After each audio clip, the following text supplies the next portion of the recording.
Halo teman-temanku semuanya, apa kabar? Semoga teman-teman sehat ya hari ini.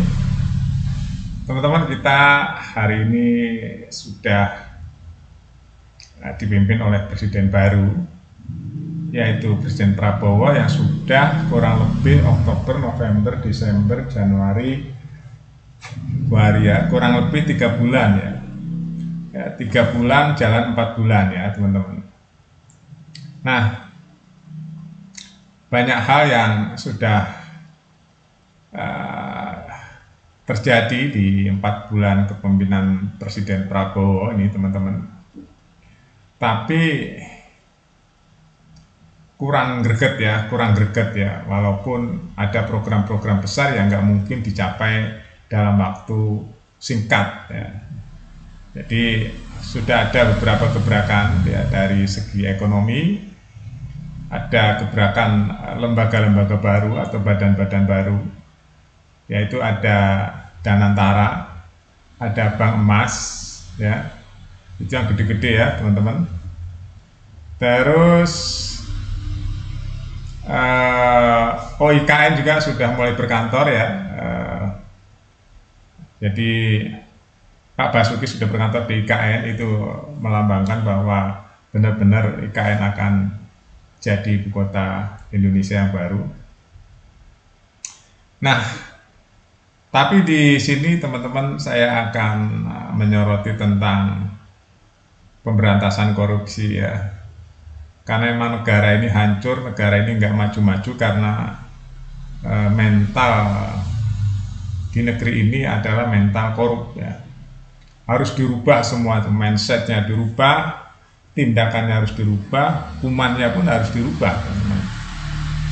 Jadi membuat negara Indonesia yang bersih seperti pengelolaan negara-negara maju ya, atau saya ambil contoh aja negara kecil Singapura yang saya rasa juga bisa diambil buat contoh ya, bersih, disiplin ya, peluang korupsinya kecil sekali, sistemnya jalan. Nah, Indonesia harus dibikin sistem teman-teman. Jadi siapapun pemimpinnya, Indonesia akan bersih. Supaya bersih nggak tergantung pada figur-figur pemimpin tertentu ya teman-teman. Itu gimana caranya? Nah, ini PR buat Presiden Prabowo yang katanya akan memberantas korupsi sampai ke Antartika ya. Maksudnya nggak pandang bulu, sampai kemanapun akan dikejar koruptor. Ini bagus ya, ini satu branding yang bagus buat Presiden Prabowo. Kita harus dukung teman-teman. Nah, masalahnya sekarang kan Indonesia itu sudah terlalu lama ya, sudah berpuluh-puluh tahun yang lalu itu jadi yang terbangun di otak-otak pelaksana atau otak-otak rakyat Indonesia itu adalah kerjasama ya. Kalau kita bisa pakai bahasa kasar itu mafia. Kita kalau sering lihat tontonan-tontonan mafia ya teman-teman, mafia itu lincah sekali ya, dia itu bergerak ke seluruh lapisan. Ada masyarakat mafia kecil, ada mafia besar ya. Mafia besar yang saya ambil contoh hari ini teman-teman ya, itu mafia yang ada di Pertamina ya. Mafia yang lain banyak nanti di bidang-bidang macam-macam itu ada. Saya mau menyoroti cara kerja mafia ya teman-teman ya. Jadi dia itu sudah menaruh orang-orangnya di simpul-simpul kekuasaan ini teman-teman. Saya ambil kasus di Pertamina, ternyata betul kan ya, itu ada tangan-tangan mafia itu yang ada di Pertamina sekarang sudah menjadi 9 orang yang jadi tersangka ya. Di situ ada direkturnya, salah satu anak perusahaan Pertamina, ada pihak eksternal ya, direktur juga sebuah perusahaan yang kita kenal adalah Raja Minyak ya, atau anaknya Raja Minyak.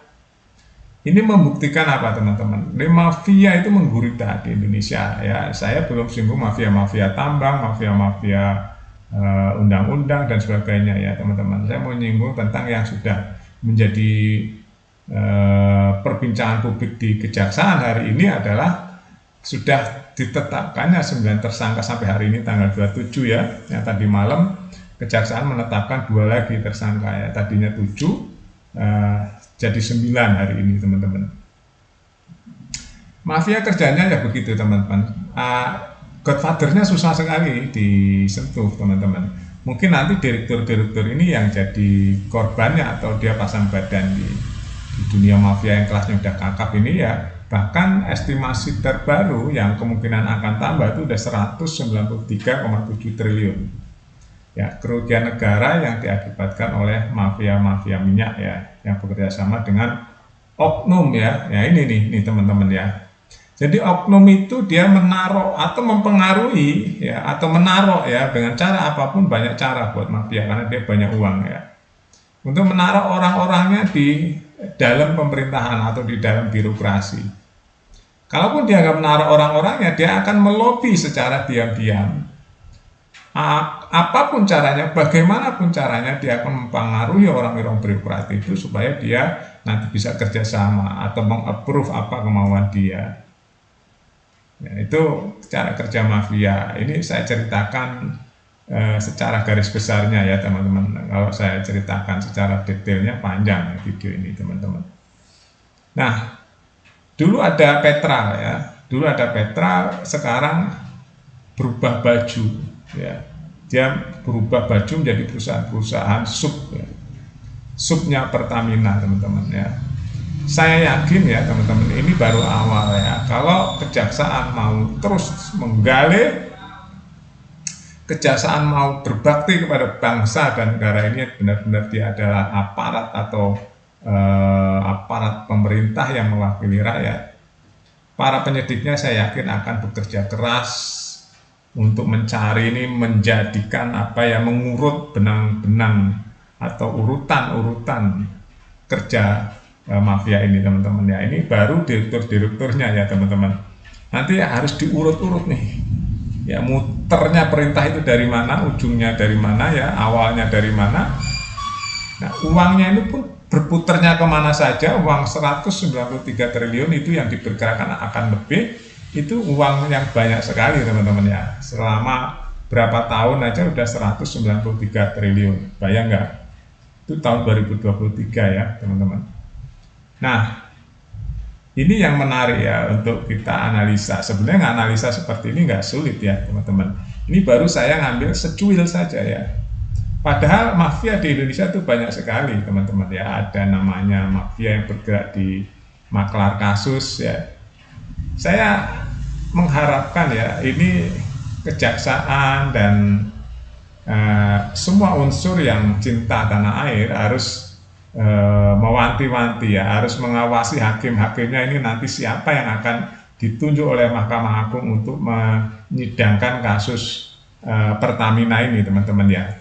Karena mafia itu cara bekerjanya dia terstruktur ya teman-teman. Lihat aja nih, dia mencari duitnya seperti itu ya. Jadi anggaran negara atau uang rakyat yang dia belikan minyak untuk kebutuhan rakyat ini dimanipulasi oleh dia teman-teman. Ya, kita nanti bicara kasusnya melalui kejaksaan aja ya. Saya mau ceritakan tentang rakusnya para mafia ya, rakusnya para mafia, khususnya mafia minyak ini ya teman-teman.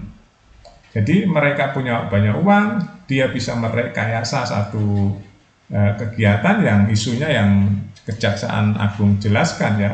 Itu ada yang mengubah RON ya atau menaikkan harga dan sebagainya. Itu nanti kita lihat secara detailnya ya. Saya jelaskan secara makro bagaimana mafia jahatnya itu seperti apa, mengelabui masyarakat itu seperti apa, terus cara kerjanya seperti apa ya. Seperti yang kita lihat hari ini baru awal ya. Jadi mafia itu bekerja ngeblend gitu teman-teman, ngeblend ya. Dia masuk ke birokrasi ya. Dan setelah dia mendapatkan cantolan-cantolan orang dalam atau orang birokrasi, dia kerjasama lah begitu supaya semua proyek-proyek itu bisa dia olah. Akhirnya keuntungan besar sekali karena berbisnis dengan negara ya, otomatis uangnya lancar ya. Karena negara yang notabene-nya rakyat Indonesia teman-teman ya, yang hari ini kita nikmati itu ya Pertalite, Pertamax ya, itu hasilnya waktu masih ada pro kontra di masyarakat. Saya nggak menyoroti itunya, saya kan menyoroti jahatnya mafia ini. Terus Apa yang harus dilakukan oleh Presiden Prabowo sebagai pemimpin tertinggi di negeri ini ya? Harus perintahkan kejaksaan diurut, jangan sampai ada puzzle yang hilang di situ. Ya, sampai nanti ketemu pada godfathernya itu yang katanya nggak bisa kesentuh itu ya, atau bos besarnya ya. Bos besarnya nggak, yang katanya sulit sekali disentuh, tapi kalau kejaksaan mau ngurut-ngurut, ya biasanya ya para direktur ini dia akan memutus hubungan di situ. Dia pasang badan ya, seolah-olah dialah segala-galanya ya.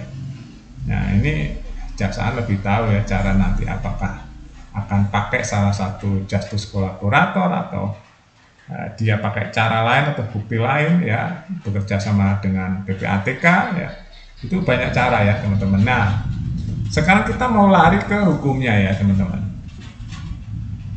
Saya udah buat beberapa video tentang DPR ya teman-teman. Saya prihatin sekali kenapa undang-undang perampasan aset dan undang-undang hukuman pidana buat para koruptor ini masih banyak yang dianggap ringan ya teman-teman. Saya inginnya setiap koruptor yang merugikan uang negara atau uang rakyat itu hukumannya minimal 20 tahun atau 15 tahun ya, saya tetap konsisten ya. Jadi saya bahkan naikkan minimal 20 tahun bagi para koruptor yang sudah terbukti sah menurut hukum merugikan negara minimal 20 tahun, nggak pandang bulu. Nah kalau udah parah sekali niatnya, terstruktur ya, sistematis merugikan uang rakyat atau uang negara, itu hukuman mati. Itu yang pertama ya pidananya.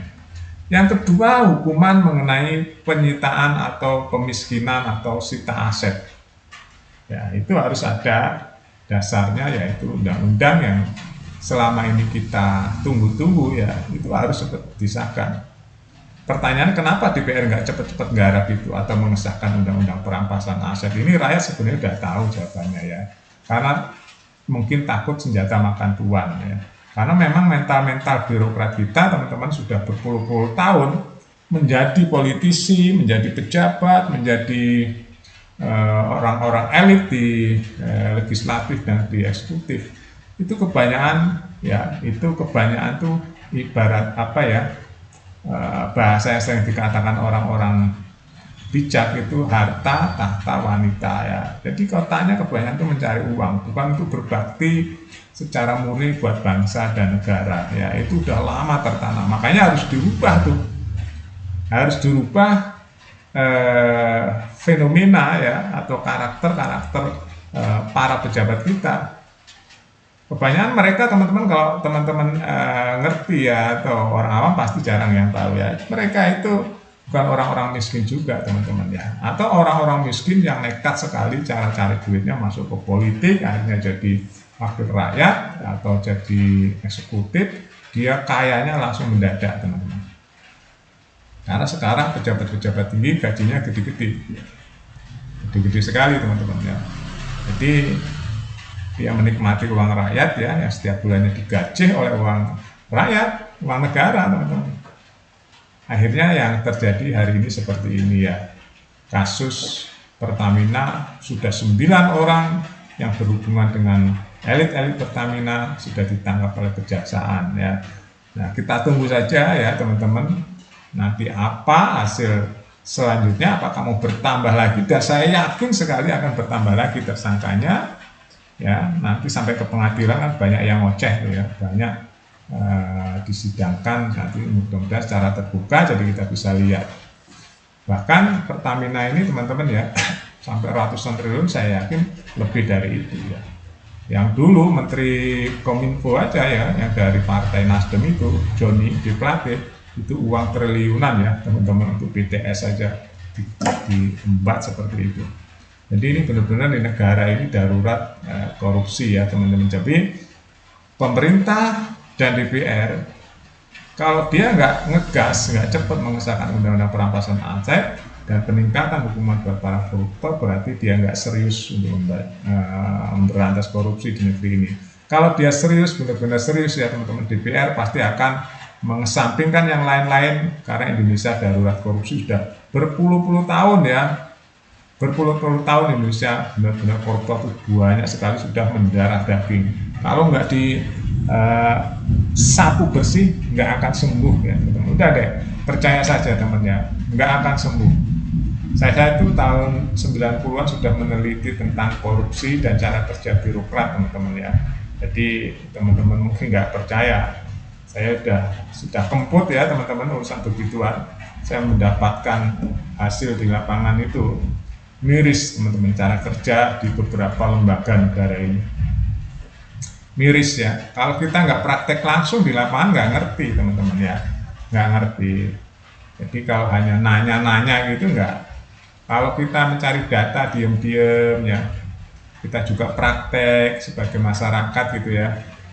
Jadi ngurus ini, ngurus itu, kita apa kendalanya di lapangan ya, kita tahu lah. Bagi orang yang aktif berbisnis dan dia ngurusin surat-surat macam-macam, surat izin, surat tanah, surat macam-macam lah ya, dia akan tahu ya kendala-kendala di lapangan itu apa teman-teman. Bukan hanya soal mafia minyak saja, di segala bidang di negeri ini teman-teman ya, otaknya itu udah banyak yang korup. Makanya harus disikat bersih, disapu bersih pakai rinso ya teman-teman, supaya benar-benar Indonesia itu bersih dari korupsi, sehingga Indonesia rakyatnya makmur dan berkeadilan. Nah ini nggak berkeadilan. Nah, apa gapnya terlalu tinggi teman-teman antara rakyat jelata dan para elit di negeri ini, terlalu jauh gapnya.